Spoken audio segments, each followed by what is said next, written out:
Hello students आप इस exercise के क्वेश्चन कर रहे हैं 14.1 के पहले दो क्वेश्चन तुसीं कर लिया थर्ड क्वेश्चन करांगे अज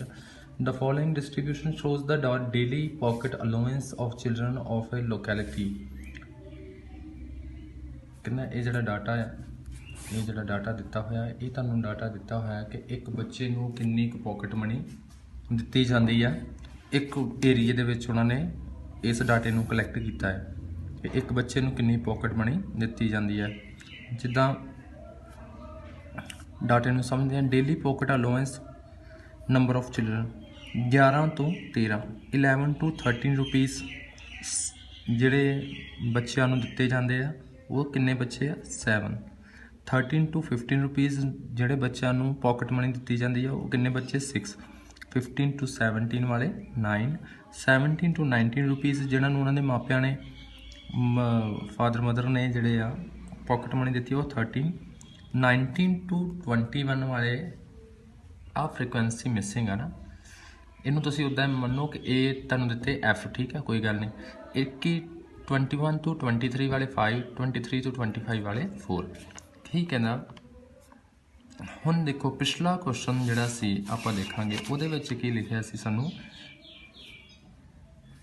फाइंडिंग द मीन है ना मीन पता करो सैकेंड वाले विच भी आप यही किया कि मीन डेली वेजिस है ना पर इत्थे कि सानू मीन पता करनों नहीं क्या है ना मीन सानू उन्हें पहला ही दे दिता the mean pocket allowance is 18 कहना मीन मैं तुहानूं दस दिना मीन कितना आ 18 मतलब कि लगभग हरेक बच्चे नूं 18 रुपए दिते जाते हैं। फाइंड द मिसिंग फ्रीकुएंसी तुसी इस एफ वाली फ्रीकुएंसी नूं पता करो कि एफ वाली जगह ते की सी ठीक है। आपां कि इनू करना शुरू करांगे तो आपां सेम उही पहला प्रोसीजर पहला डाटे नूं 4 टेबल्स विच लिखना। हुण देखो ये डाटा बड़ा छोटा है 11 तो 13 13 तो 15 7 6 9 ये तुहाडा डायरैक्ट मैथड ना हो जाना किहदे नाल डायरैक्ट मैथड ना है डायरैक्ट मैथड नाल इनू करन दी कोशिश करांगे। पहला की लिखना है पहली की लिखी है डेली पॉकेट अलाउंस इनू लिखना daily pocket allowance in rupees ठीक है किन्ने 11 to 13 इनू किन्ने क्लास इंटरवल आ इनू सारी नू लिखना इदां ही क्वेश्चन मुश्किल नहीं है एक दो काम ही करना होंदा बड़ा सिंपल ही क्वेश्चन होंदे आ लिखी जाओ तो आराम नाल अगले स्टैप याद रहिंदे आ 11 to 13 13 to 15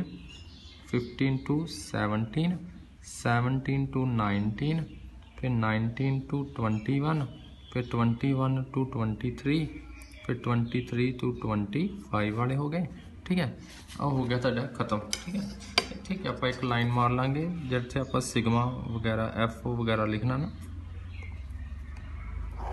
फिर उस तो बाद तुहानूं दित्ती है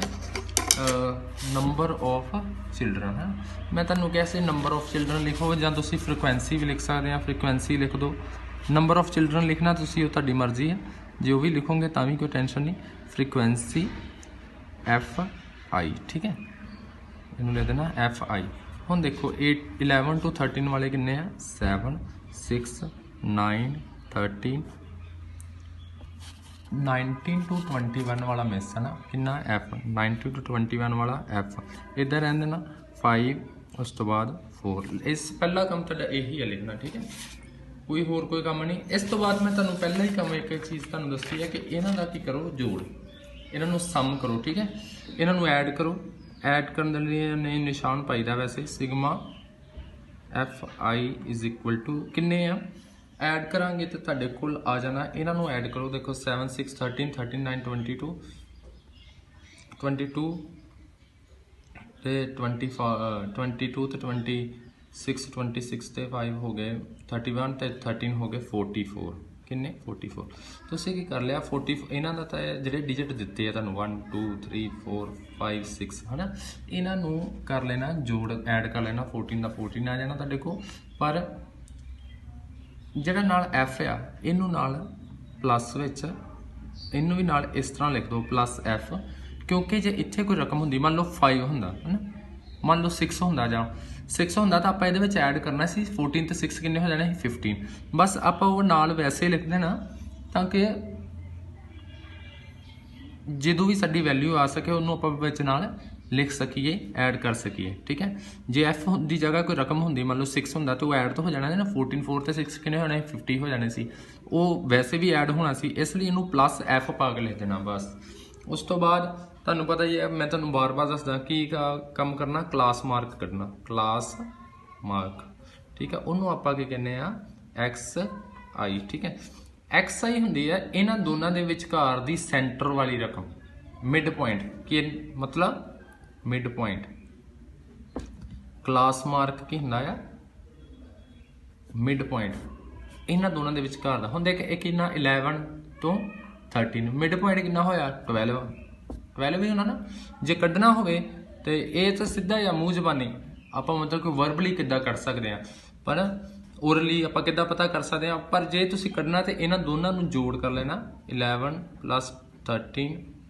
over 2 ਕਰ ਲੈਣਾ ਠੀਕ ਹੈ ਇਹ 24 over 2 ਆ ਗਿਆ ਕਿੰਨਾ ਆਇਆ 12 ਵੈਸੇ ਵੀ ਕਿੰਨਾ ਆਇਆ 12 है ना वैसे सानू पता लग जाता 11 आ कितना 13 तो इहदे विचकार की होना सेंटर विच की होएगा 12 आ 13 तो 15 इहदे सेंटर से की होना 14 है ना नहीं तो इन्हां दोनों नू जोड़ करके ऐड करके डिवाइड कर देना 2 ना 13 plus 15 over 2 is equal to आया 28 over 2 14 ठीक है ये भी आया तुहाडे को 14 इस तरह हुण तुसीं देखो इन्हां दे विच डिफरेंस कितना आ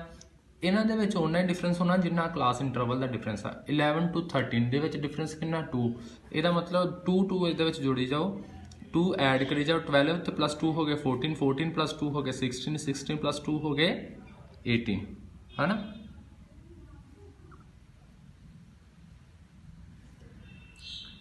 18 प्लस 2 हो गए 20 20 प्लस 2 हो गए 22 20 प्लस 2 हो गए 24 ओके हो गया हुण तुसी इत्थे की करदे आ मैं तुहानूं दस्सिया पहलां भी कि इन्हां दी फ्रीक्वेंसी जिहड़ी आ छोटियां आ फ्रीक्वेंसी बड़ी छोटी है ना 7 6 9 वैसे तो पर जू आई जे ते सानूं क्वेश्चन दिता हुंदा दूसरा कि इहदा आपां मीन कढना हुंदा की करना हुंदा मीन कढना मीन वैल्यू पता करनी हुंदी ते असीं इत्थे स्टैप डेविएशन लाउणा सी आ फ्रीक्वेंसी नूं होर छोटा कर लेना सी है ना क्योंकि इन्हां दोनों की की होनी सी मल्टीप्लाई होना सी ये दोनों वड्डियां हजे भी रकम इन्हां नूं आपां होर छोटी कर लेना सी पर इत्थे सानूं मीन पहलां ही दिता सानूं उन्हां ने की कहा एफ पता करो आ जिहड़ा एफ वाली वैल्यू है ये फाइंड आउट करो इसलिए असीं की करना मीन डेविएशन दे बहुत लंबा चौड़ा मैथड हो जांदा इसलिए असीं इन्हां नूं सीधा ही इत्थे जिहदे विच भी तुसीं फ्रीक्वेंसी कढनी आ उहदे विच कोशिश करनी डायरैक्ट मैथड दे नाल कर लेना ठीक है इत्थे की करदे आपां दोनों दी मल्टीप्लाई एफ आई ते एक्स आई मल्टीप्लाई करो 12 7 ਦਾ 84 14 6 ਦਾ भी 84 ठीक है 16 19 16 ਨੂੰ 9 ਨਾਲ ਮਲਟੀਪਲਾਈ ਕਰਾਂਗੇ 144 ठीक है ਉਸ ਤੋਂ ਬਾਅਦ 13 ਤੇ 18 ਨੂੰ ਮਲਟੀਪਲਾਈ ਕਰੋਗੇ ਤੁਹਾਡਾ ਆ ਜਾਣਾ 234 ਤੁਸੀਂ ਕਰਕੇ ਦੇਖੀ ਜਾਣਾ ਮੈਂ ਮੂੰਹ ਜ਼ਬਾਨੀ ਕੀਤੇ ਹੋਏ 20 ਨੂੰ f ਨਾਲ ਕੀਤਾ 20f ਇਹਨੂੰ ਦੇਖ ਲਓ ਇਹਦੀ ਧਿਆਨ ਨਾਲ ਕਰਨੀ 20 ਨੂੰ f ਨਾਲ ਮਲਟੀਪਲਾਈ ਕਰੋਗੇ 20 ਦੇ ਨਾਲ ਕੀ ਲਾ ਦੇਣਾ f ਇਹ ਇਸ ਤਰ੍ਹਾਂ ਹੀ ਹੈ ਜਿਸ ਤਰ੍ਹਾਂ ਆਪਾਂ ਨਾ ਮੈਂ ਰਫਲੀ ਇੱਧਰ ਦੱਸੀ ਜਾਣਾ 3 ਨੂੰ x ਨਾਲ ਮਲਟੀਪਲਾਈ ਕਰੀਏ ਕਿੰਨਾ ਆ ਜਾਂਦਾ 3x ਇਸੇ ਤਰ੍ਹਾਂ 20 ਨੂੰ f ਨਾਲ ਕੀਤਾ ਆ ਗਿਆ 20f ਠੀਕ ਹੈ ਹੁਣ ਕੀ ਆ ਅੱਗੇ ਇਹਨਾਂ ਦੀ ਮਲਟੀਪਲਾਈ ਕਰੋ ਇਹ ਆ ਜਾਣਾ 110 ਠੀਕ ਹੈ ਇਹ 24 ਦੀ 4 ਨਾਲ ਆ ਮਾਈਨਸ ਨਹੀਂ ਹੈਗਾ ਠੀਕ ਹੈ ਨਿਸ਼ਾਨ ਵੈਸੇ ਹੀ ਪਿਆ ਹੋਇਆ ਇਕੱਲਾ 4 ਹੈ 24 ਦੀ 4 ਨਾਲ 96 ਹੁਣ ਤੁਸੀਂ ਫਿਰ ਦੇਖੋ ਇਸ ਰਕਮ ਜਿਹੜੀ ਆਈ ਹੈ ਇਹ ਤੁਹਾਡੀ f ਵਾਲੀ ਹੈ ਤੁਸੀਂ ਬਾਕੀ ਸਾਰਿਆਂ ਦਾ ਜੋੜ ਕਰ ਲਓ ਇੱਥੇ ਆਪਾਂ ਕੀ ਕਰੀਦਾ ਸਿਗਮਾ ਐਫ ਆਈ ਤੇ ਐਕਸ ਆਈ ਆ ਵੱਡਾ ਲਿਖਣਾ ਨਹੀਂ ਠੀਕ ਹੈ ਪੈਰ 'ਚ ਲਿਖਣਾ ਇਹ ਬਰਾਬਰ ਆ ਜਾਣਾ ਤੁਹਾਡੇ ਕੋਲ ਤੁਸੀਂ ਕੀ ਕਰਨਾ ਆ ਤੁਹਾਡਾ ਵਿੱਚ ਐਡ ਹੋਣਾ ਨਹੀਂ ਤੁਸੀਂ ਪਹਿਲਾਂ ਜਿਹੜੇ ਡਿਜਿਟ ਤੁਹਾਨੂੰ ਪ੍ਰੋਪਰ ਦਿੱਤੇ 1 2 1 2 3 4 5 ਇਹਨਾਂ ਨੂੰ ਐਡ ਕਰ ਲਓ ਇਹਨਾਂ ਨੂੰ ਜਦੋਂ ਤੁਸੀਂ ਐਡ ਕਰੋਗੇ ਇਹਨੂੰ ਛੱਡ ਦਿਓ ਵਿੱਚੋਂ ਠੀਕ ਹੈ ਇਹਨੂੰ ਛੱਡ ਦੇਣਾ ਇਹਨਾਂ ਨੂੰ ਐਡ ਕਰੋਗੇ ਤਾਂ ਉਹ ਆ ਜਾਣਾ ਤੁਹਾਡੇ ਕੋਲ 752 752 ਇਹਨੂੰ ਨਹੀਂ ਐਡ ਕਰਨਾ ਇਹਨੂੰ ਵਿੱਚ ਜਿੱਦਾਂ ਇੱਥੇ ਪਲੱਸ ਪਾ ਕੇ ਪਾਇਆ ਸੀ ਇਹਨੂੰ ਪਲੱਸ ਪਾ ਕੇ ਲਿਖ ਦੇਣਾ 20f ਓਕੇ ਹੋ ਗਿਆ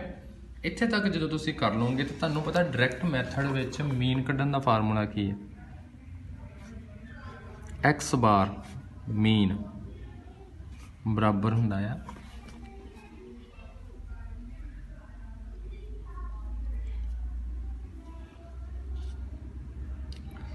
एक्स मीन एक्स बार वो कड्ढण दा फार्मूला की हुंदा सिग्मा इन्हां दोनों की डिवाइड आ जिहड़े दो ऐड किते हैं इन्हां दोनों नूं डिवाइड करदा सिग्मा एफ आई एक्स आई ओवर सिग्मा एफ आई। ठीक है ये तुहानूं पहलां ही दिता होया किन्ना मीन दिता होया तुहानूं क्वेश्चन दे विच उहने दिता होया देखो the mean pocket allowance is 18 किन्नी 18 इनू लिखो ये बराबर दिती तुहानूं 18 है ना। हुण इहदे विचों आपां की कढनी आ फ्रीकुएंसी कहना मिसिंग फ्रीकुएंसी मतलब आ एफ की जगह ते किहड़ी रकम हैगी है एफ की जगह ते किहड़ा डिजिट सी एफ की जगह ते किहड़ी जिहड़ी न्यूमेरिक वैल्यू सी तुसी वो पता करनी है। तुसी किता सिग्मा एफ आई एक्स आई आया की आया तुहाडा देखो 752 प्लस 20 एफ। ठीक है ओवर सिग्मा एफ आई कितना आया 14 4 प्लस एफ। ठीक है इनू बराबर लिख लेना तुसी 18। हुण इत्थों तुहानूं स्टैप अगले आउंदे हुंदे आ इहदे थल्ले लाओ 11 दा ओवर 1 फिर इन्हां दी क्रॉस मल्टीप्लाई कर दो इहदी मल्टीप्लाई इधर इहदी मल्टीप्लाई उधर। ठीक है मतलब कि आ जाना तुहाडे देखो 18 दी इहदे नाल मल्टीप्लाई करनी। ठीक है इधर क्रॉस मल्टीप्लाई इदा तो उधर करोगे तो उधर हो जानी कि पहला नीचे वाले दी करी दी एक चीज़ ये भी याद रखनी है पहला कि नीचे वाले दी करनी 1 दी करनी ये 1 दी 752 ना करोगे कि होना 752 ही होना 1 दी 20 एफ ना करोगे 20 एफ ही होना। ठीक है इधर मल्टीप्लाई कर लो तुसी कितना आ जाना तो देखो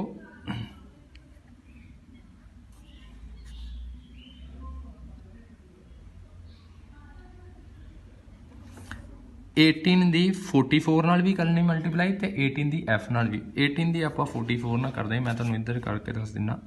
18 दी 44 दे नाल 8 4 दा 32 3 आ गया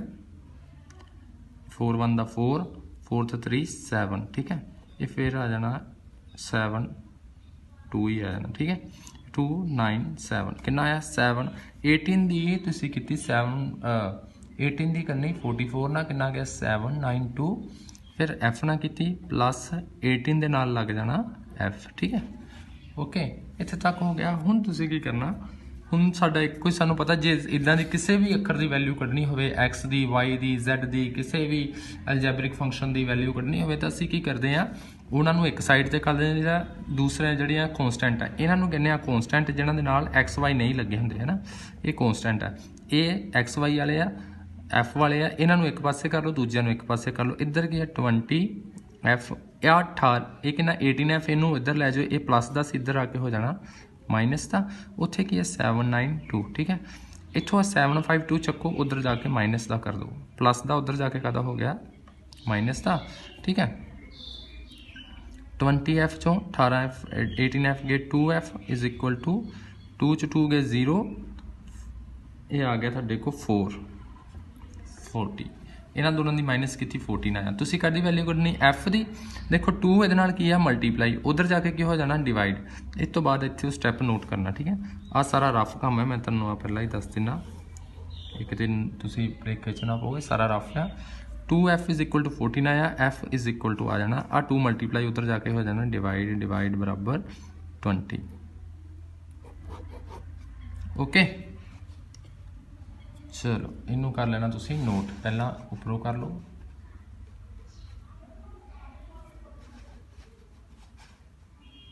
ठीक है मैं पॉज की इतों वीडियो नूं रोक के ते तुसी नोट कर लेना ते नीचे इस तरह क्लास मार्क वगैरह ये सारे वर्बली करने सीख जाने तुसी हौली हौली हुणे तुहानूं थोड़ी स्टार्टिंग च प्रॉब्लम आउंदी हुंदी है बाद विच जो प्रैक्टिस हो जाती तो वर्बली कढनी आ जाती सानूं